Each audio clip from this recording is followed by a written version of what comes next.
নির্বাচনকে সামনে রেখে রাজনৈতিক শক্তি দেখাতে চায় বাংলাদেশ জামাতে ইসলাম। তাই পুরো সক্ষমতা নিয়ে জাতীয় সমাবেশের মধ্য দিয়ে এবার মাঠে নামছে দলটি। এই সমাবেশ থেকে নেতাকর্মী ও জনগণের উদ্দেশ্যে দেওয়া হবে নতুন বার্তা। দলীয় সূত্রে জানা গেছে, আগামী নির্বাচনের মধ্য দিয়ে রাষ্ট্র ক্ষমতায় যেতে জামাত সর্বোচ্চ শক্তি প্রদর্শন করতে চায়।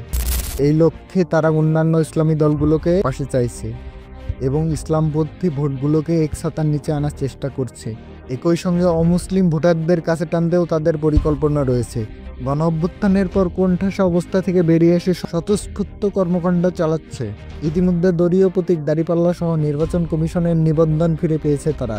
জামাতের সহকারী সেক্রেটারি জেনারেল অ্যাডভোকেট এহসানুল মাহবুব জুবায়ের জানিয়েছেন, 7 দফা দাবিকে সামনে রেখে 19শে জুলাই সোহরাওয়ার্দী উদ্যানে এক বিশাল সমাবেশ অনুষ্ঠিত হবে।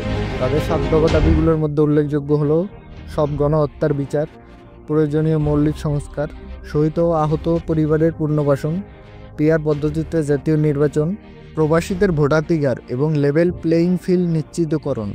দলটির নেতারা জানাচ্ছেন, নির্বাচনের সময় ঘনিয়ে আসায় রাজনৈতিক দলগুলোর প্রস্তুতি বাড়ছে। তবে আসন ভিত্তিক একক প্রার্থী ঘোষণা করে জামাত ইসলামী নির্বাচনের প্রস্তুতিতে অনেকটা এগিয়ে রয়েছে।